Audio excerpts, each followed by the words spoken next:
Bismillahir Rahmanir Rahim. Wa sallallahu ala Sayyidina Muhammad wa ala alihi wa sahbihi wa sallam. Now this is in response to a question I was asked by a student regarding the ism ishara, the, and when it is associated with the ism istifham, the ma and the man, what and who. So the is actually the ism ishara without ha'u tanbih, the ha of drawing attention. These will be translated as what is this and who is this. So in this case, the ism ishara would be the mubtada in both cases, and man and ma is the khabar. Getting to this example here in the Quran, it says man dhal ladhi yuqridu Allah qardan hasana. So we have actually the ism mawsul here, alladhi. Now in this case, alladhi with the silat al-mawsul is actually the badal for the ism ishara. So they're both definite, they're both masculine, they're singular, they're both marfu' and they're mabni. So in this case, not only is there istifham, interrogation, but also indicating. Now, one other point I want to mention, and just briefly, and this will be covered when we talk about al-istifham. Now the way these are analysed is different, and there's two ways these can be analysed. The first way is that the dha in both cases is actually an ism mawsul. So if we go to the advanced books, dha can be used as an ism mawsul, and then we have ja'a and kataba as the silat al-mawsul. Now that's one opinion, but we can also consider ماذا and من ذا. We consider these two particles having the same function as the ma of istifham and man.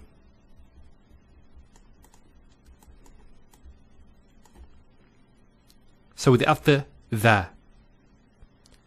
So if we say man ja'a, who came, and ma kataba.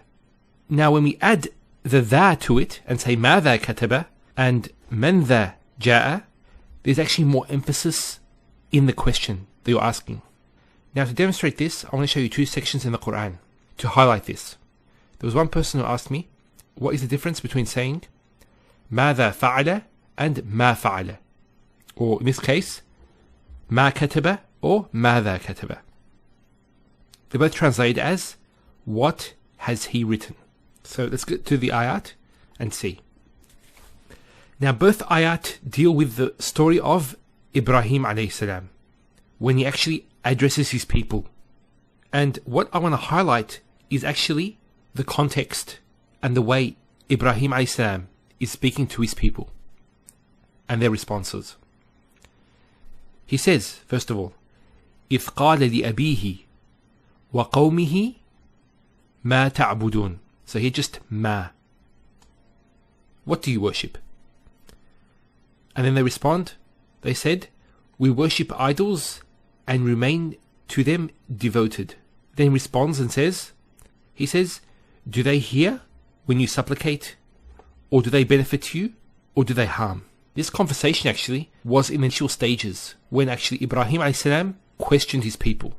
Now if you remember, we said that the ma of istifham on its own has less emphasis than if we added the dha, madha.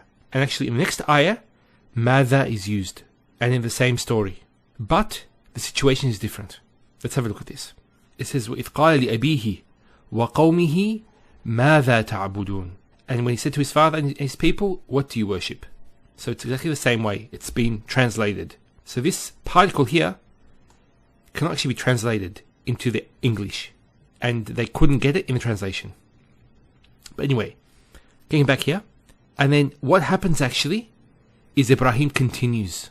Although it's a question, there's more emphasis in the question, meaning there's more intent behind it. He says, is it falsehood as gods other than Allah you desire? Then what is your thought about the Lord of the worlds? So you notice something about here. It's more intense, this dialogue. He's actually talking about their false gods. and uses words like ifkan, falsehood, and he mentions Allah subhanahu wa ta'ala.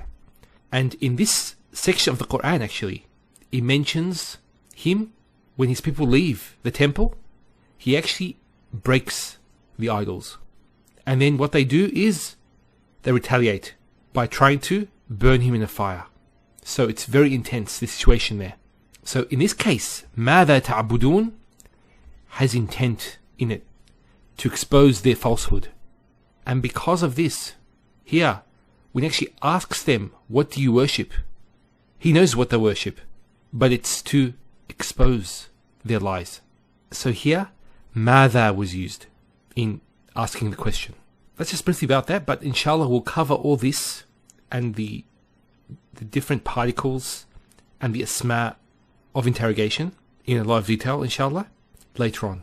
So I hope that answers the question for those people that asked.